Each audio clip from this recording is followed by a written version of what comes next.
احنا متعودين دايما نعمل صينية بطاطس بالفراخ. النهاردة هنعمل صينية كوسة بالفراخ.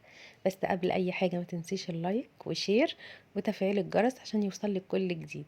تعالى اقولك دلوقتي هنعمل ازاي ألذ صينية كوسة بالفراخ. من كتر لذاذتها محدش هيقولك لا على الكوسه المره دي. اللي ما بيحبش الكوسه هيطلبها منك على طول ويقولك اعمليها لي على طول. صينيه الكوسه بالفراخ مش مختلفه كتير عن صينيه البطاطس في طريقه العمايل، بس الطعم مختلف حلو جدا. وفي الفوايد طبعا افيد كتير من البطاطس. انا عملتها بدبابيس عشان اضمن اللي هي تستوي بسرعه معايا واشوف النتيجه بسرعه. هيكون معايا كيلو ونص من الكوسه متقطعه، هيكون معايا 5 بصلات كبار، هيكون معايا يعني 5 طماطميات ممكن وسط.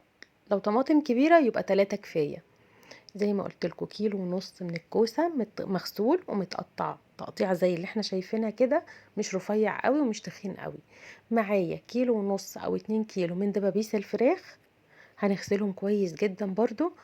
هنقطع البصل بتاعنا قطع جوانح او قطع كبيرة شوية زي كده، مش هنقطعهم قطع صغيرة. هيكون معايا البهارات، بهارات الكاجون، او ممكن نستغنى عنها ونستخدم كزبرة وكمون وملح وفلفل اسود بس.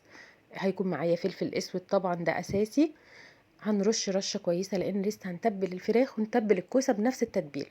هيكون معايا معلقة بابريكا كبيرة، يعني يفضل تبقى بابريكا مدخنة، بتدي طعم حلو جدا عن البابريكا العادية. هنحط بقى الملح حسب الرغبة، معلقة ملح او معلقتين ملح كده، نظبط الملح بتاعنا. ما نخليهاش حادقة قوي ولا دلعة قوي.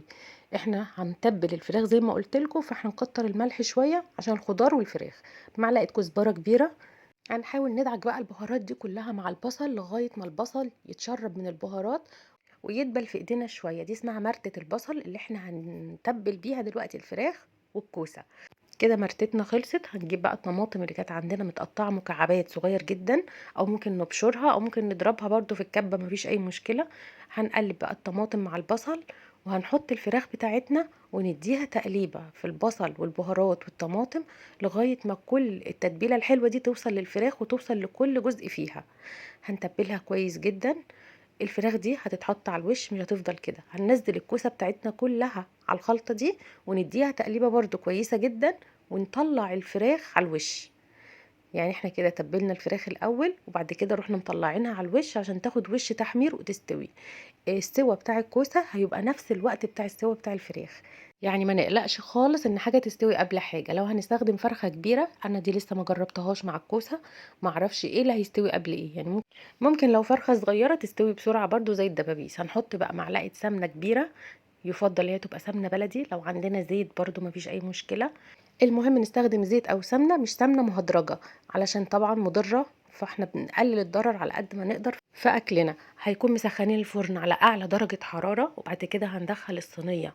هنغطيها الاول، لو احنا ما عندناش غطا زي كده هنحط غطا ورق ألمونيوم، ورق زبدة الاول وبعد كده ورق ألمونيوم، وندخلها الفرن حوالي ساعة الا ربع او ساعة ونسيبها. عايزين نحمر الوش، نشيل الورق الألمونيوم وشها يتحمر وهتبقى حلوة جدا.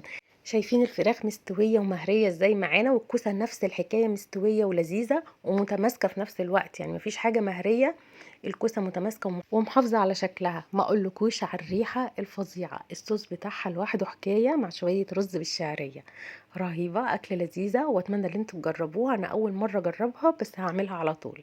حلوة قوي وطبعا أكلة مفيدة. الأولاد دايما ما بياكلوش خضار كتير، فاحنا ندخل لهم الخضار على قد ما نقدر. لو عجبكم الفيديو طبعا ما تنسوش اللايك وشير عشان ناس كتير تستفاد. واشوفكم في فيديو جديد ان شاء الله. باي باي.